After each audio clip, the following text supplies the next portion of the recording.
afternoon. My name is Judy G., and I'm here to welcome you to A Place of Faith.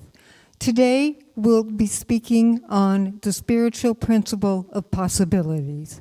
Now, if you will join me in prayer. Higher Power, we welcome you to this place and to this time. We ask that you bless us as we listen to the teachings on possibilities and learn from it. And so it is. Amen. Hi, my name is Becky R. again. I wanted to share with you, I know that this year we've talked about releasing, and we've talked about starting new, which was last week, the story of the Janus, the Greek god with the two faces. So today I wanted to talk to you about the spiritual principle of possibilities. I'm going to start with a story about our place in northern Arizona. We live up what they call up the rim. We have this 40 acres in the middle of nowhere, but in order to get to it, you have to go high altitude Arizona. People don't understand that it does snow in Arizona. Okay, it does, because they think, oh, it's all desert. It's not. Especially the northern east part, Flagstaff, all that stuff over there, it does snow up there. And we have a place up there. In order to get to this place, we have to go what we call is over the rim. It's a very windy road, and you're along the rim of a mountain. Okay, so, and then you go up and through this little town and through the backside, and that's where our property is, on the opposite side of the rim. So all these storm clouds that come from Phoenix come up towards this rim. And we bought this place, and it was like thinking there's all this snow on the mountain, right? So we're like, oh, we're going to get a lot of snow. It's going to be frequent. We started noticing that there was snow, but it was almost like it would pass us by, like we were in some kind of a valley, because as the clouds got to us, there was nothing left of snow. It only snowed at our place sometimes, and usually within a day or so, it was gone. We never really got big snows. And they would close the roads in town because there was so much snow. But our house, which was only 40 minutes around the corner, we weren't sure what was going on. So one of my husband's friends explained it to us. What happened is, as the clouds approached that rim, and they're full of snow, and they're full of anger, and all this, whatever they've got, and they're ready to get rid of it, they hit that rim, and everything comes out. Everything starts to fall. And as the clouds go over the rim, because they're being pushed by the weather behind it, it comes over and it starts to expand again. So there's nothing left to release.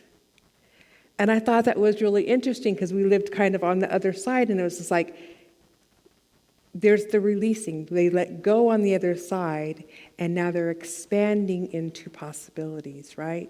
So the feeling of expanding and trusting and breathing on the other side, it's kind of what the possibilities feel like to me. It's like getting rid of that, everything that I have to let go of in order to expand into possibilities.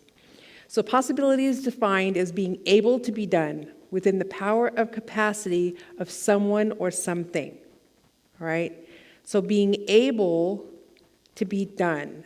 That means having the power, the skill, the means, the opportunity to do something. Now, if you're like me, and if you're watching this, you probably are a lot like me, raised in a dysfunctional family, and many of us were, and possibilities and abilities were not at the forefront of my childhood. It was quite the opposite, okay? And that happens in a lot of our families. The things I heard growing up would not be things that I would repeat to other children, because I know, the pain that it would cause. But it wasn't taught in the schools. It wasn't modeled in our homes, and it really wasn't even modeled on TV as far as I can remember the TV that we used to watch. If you were lucky enough, I don't think we got our first TV until I was even older, and I know we only had one in the house, not one in everybody's pocket like we have right now. So, and one in the room that the kids are living in. But it wasn't shown to us that there was a chance. It felt more like, to me, and I don't know if it did for you, but my experience of it was more like, this is what you get, so suck it up and make something of it. So without the skill being taught or modeled, what did I do? I did the opposite of what I saw. And I took that out into my life. If I felt like my parents were overbearing, I was lenient. If I felt like, and I saw this a lot with the people that I knew that were working through all these problems too. Now, you might ask me right now, how did that work for me? And I'll tell you that, well, I would say it worked out fine now, but for about 30 years it was pretty rough, It wasn't easy to do. So here we are working a program, at least most of us are working a program, and some of us are white-knuckling it. Now, I don't know if everybody knows that term. It might be just an old term, and I'm an old AAer, so white-knuckling was like my dad did. My dad quit drinking at 67 years old, just quit.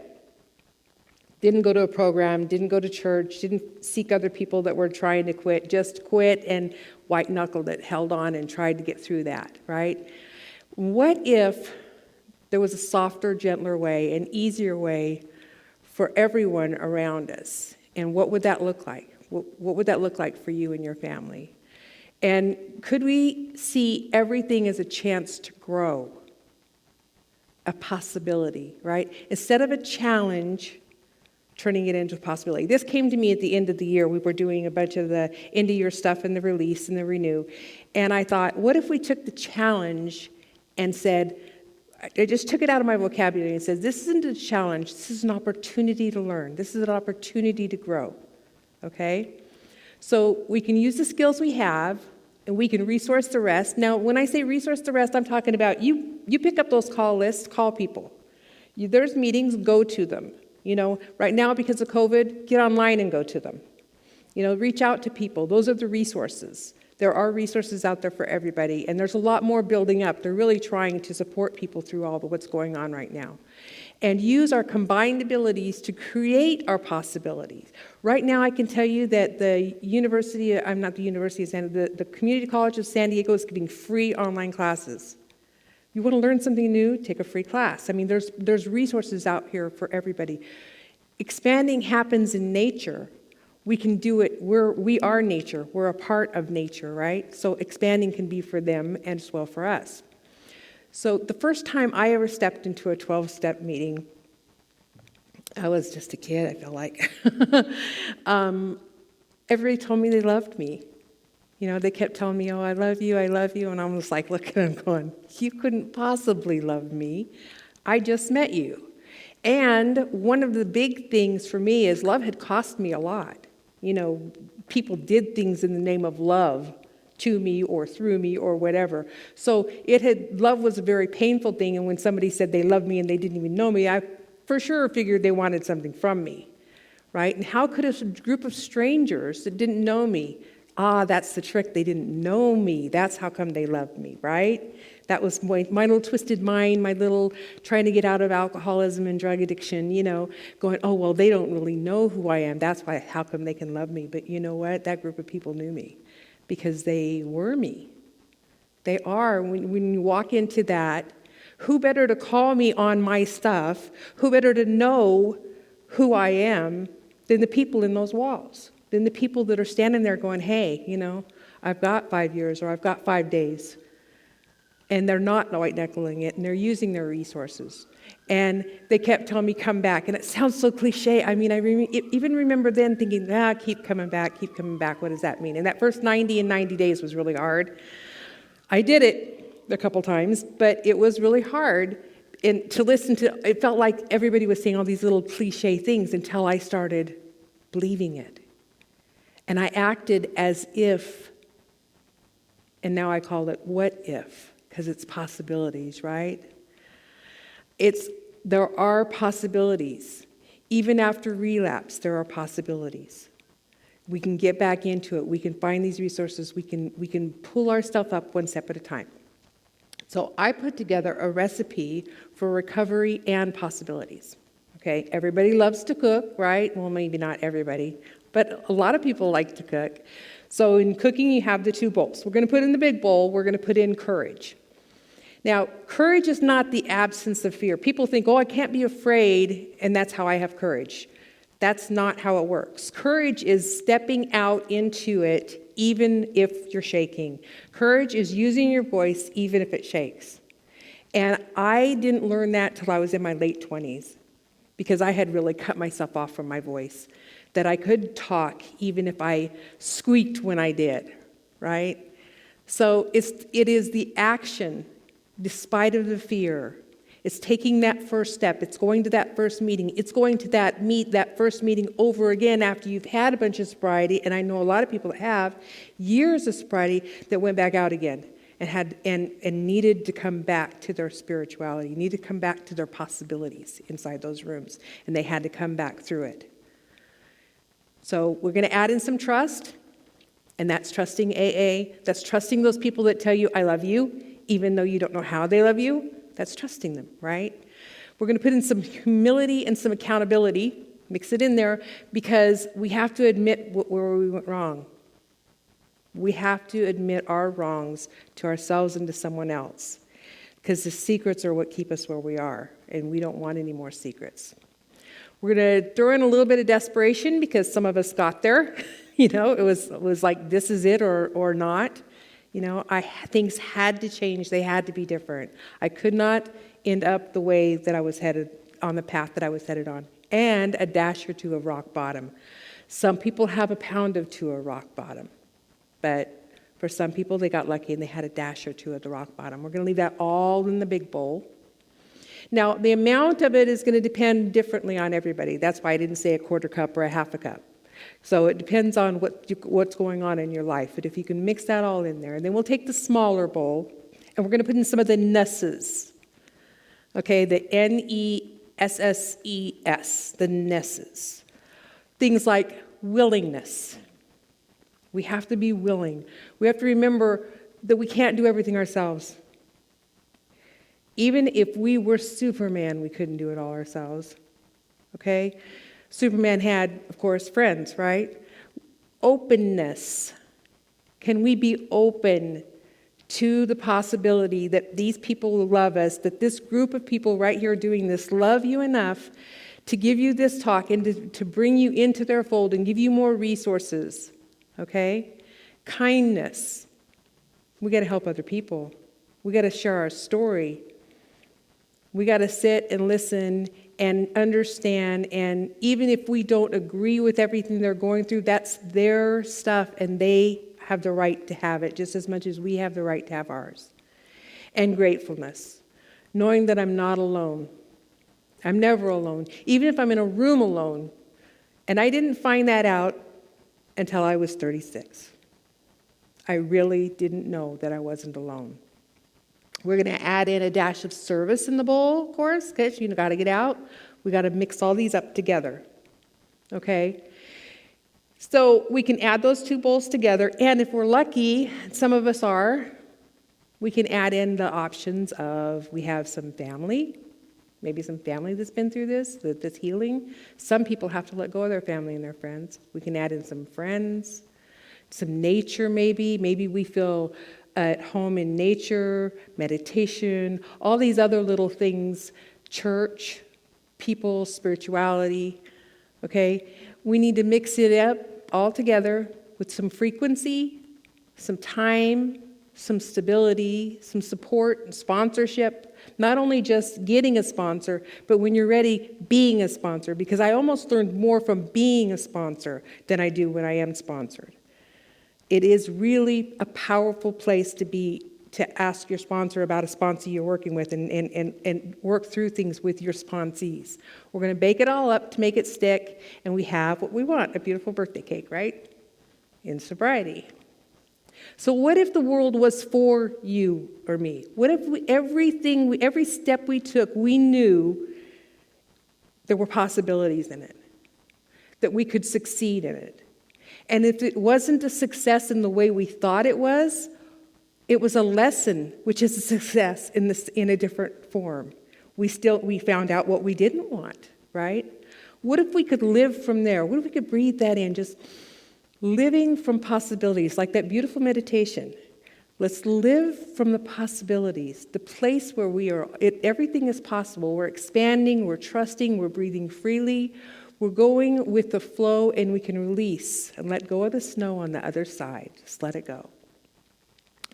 I have an affirmation. It says, everything I encounter is possible, and the world is on my side. The world is on my side. I know I'm making progress, and I use the promises as my measuring stick. And I know that it's something that's occasionally read inside the meetings. I'd like to take this opportunity, though, to read them to you and have you just listen to the words and see how they're sticking to you. Maybe this is frosting on the cake. We'll see, okay? So I have to stop and I have to reread them occasionally just to remember. It's my looking back. It's my yardstick. How far have I come? These are the ones from AA. Everything's a little different. So number one is, if we are painstaking about this phase of our development, we will be amazed. Now, the painstaking part really scared me at first, but it was a lot more pain for me to stay where I was than it was for me to grow to who I needed to be. And number two, we are going to know a new freedom and a new happiness. New doesn't even cover it, I feel like. A new freedom and a new happiness of being not caught in that pain anymore is amazing. Number three, we will not regret the past nor wish to shut the door on it. That was a hard one for me because there were things that I did regret. And now I understand it wasn't really a regret. I really shouldn't have done those things. I can't go back and change that I did. And I made my amends, and I can hold them as lessons. They were lessons that I learned from, and other people learned too. Number four, we will comprehend the word serenity, and we will know peace. Know it. And that's different than just, oh yeah, there's peace out there, here, let me sit and meditate. When you can feel it through your body, when you know that you're peaceful in it, it's amazing to look at that yardstick and see that how little peace there was to how much peace there is. Number five, no matter how far down the scale we have gone, we will see how our experience can benefit others in their possibilities. No matter where we landed, we are as much a tool of the higher power as our sponsor is to us, and as all of these people that testify are to us. We are that much of a tool. We are that much of a possibility for someone else because we all share these stories. Number six, that feeling of uselessness and self-pity will disappear. And that's how. Because we realize that our stories in our life have some meaning, and where we're getting to makes a difference. Number seven, we will lose interest in selfish things and gain interest in our fellows. That's a big one. That is a fun one. When we start finding all these, I've been to some really cool, I don't think they do them anymore, but some really great like New Year's Eve parties for AA and NA. And I can tell you, these people can rock. If you want to go to a party, recovering alcoholics, recovering NA, we had the kids there, we were dancing, we were having a great time because we were all on the same level. We were all there together. And number eight, self-seeking will slip away.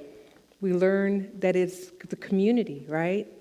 And number nine, our whole attitude and outlook upon life will change. That is a big one. Because when I go back and look back and I revisit all those years ago, I remember all the pain and hurt, and I look at my life now and it's just like, wow, what a difference.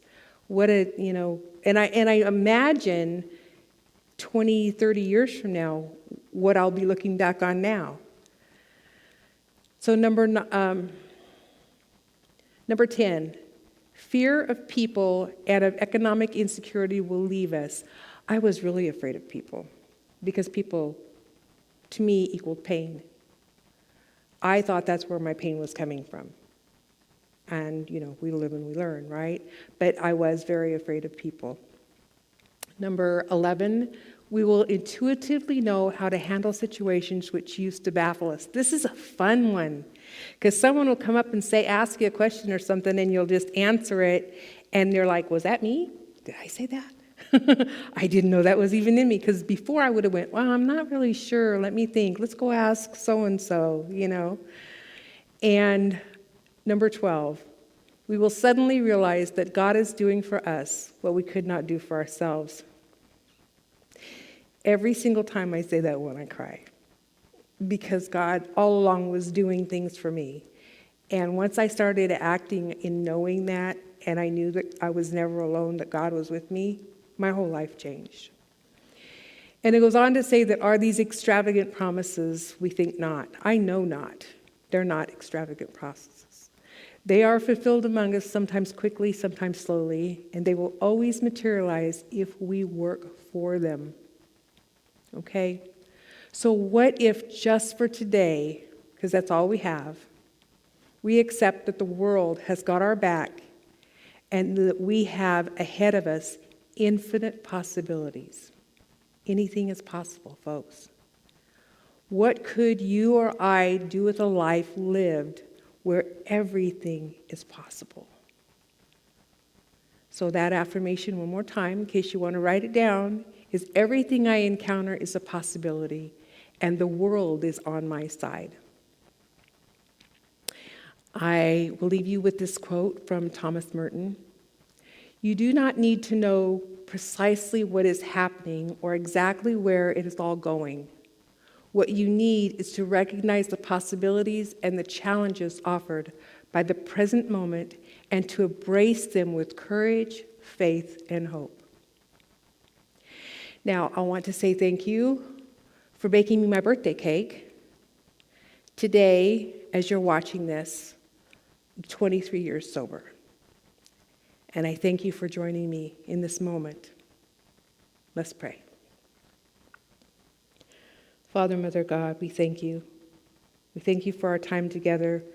We thank you for our fellowship and for the connection to it and for the words of wisdom that come from you to serve it. And we appreciate all the time and effort it takes to put it together. We are grateful for everything that you give us. Amen.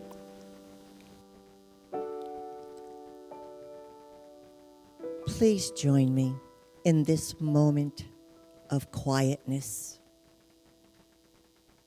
Join me in this moment of introspective.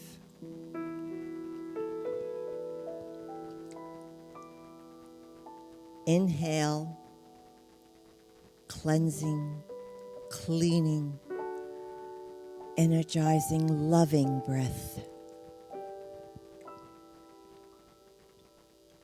Exhale,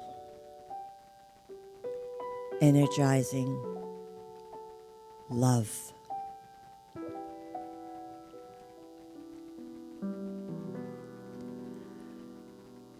Possibilities abound.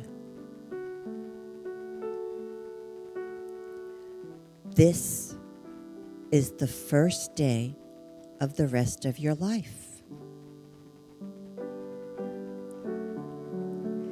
It is up to me.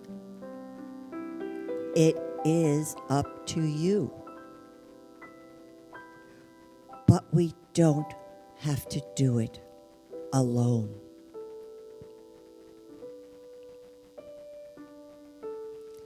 Chinese proverb, the longest journey begins with the first step.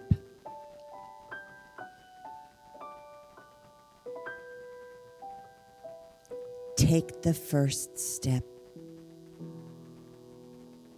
to mold this life, this beautiful life that we have, to what it is you want to do with it.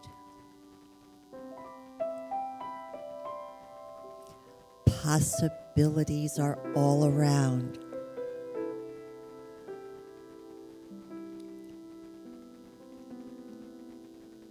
Take in another breath.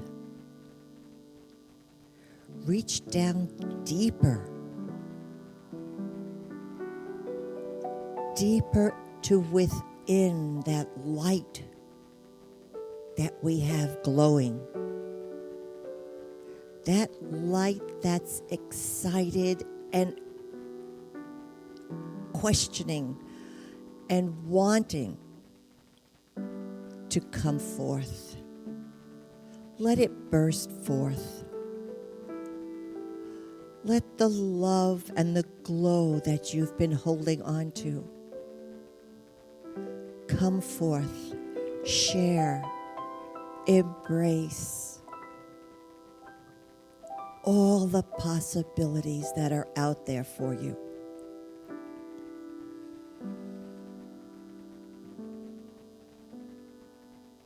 The past has brought us to where we are today, and we are thankful that we have traveled this path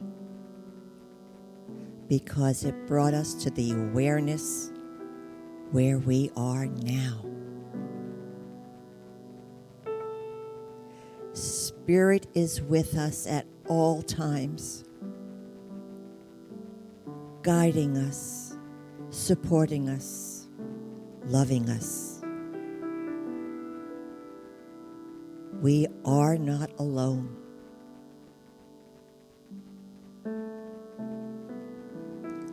We are loving children of this Spirit. And we are here to share.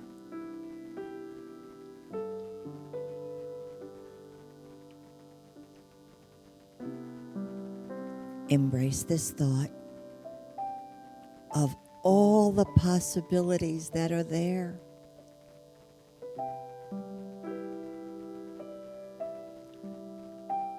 Think about what it is you want to do. And know that you can do it.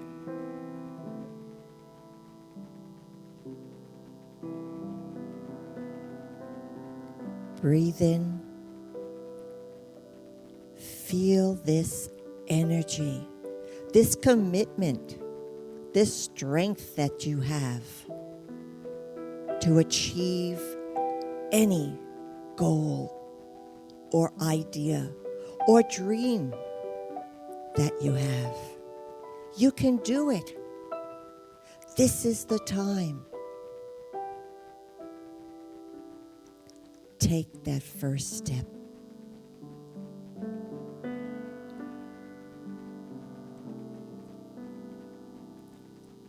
Breathe in. Feel the love within. Bring that energy, love, commitment, excitement, and joy of going after those possibilities. Bring that to the here and now. Open your eyes, stretch your arms, relax, feel energized. Know this is your time.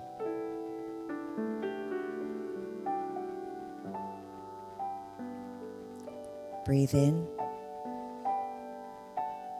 Be aware. Be grateful and thankful. You are who you are. And there are no limits to where you can go or what you can achieve. Hold on to that thought. Hold on to that energy and excitement. You can do it because you are loved. You are loving. And you are perfect.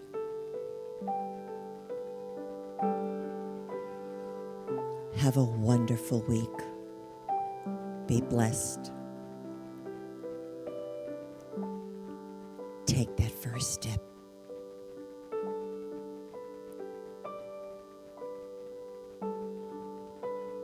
Namaste.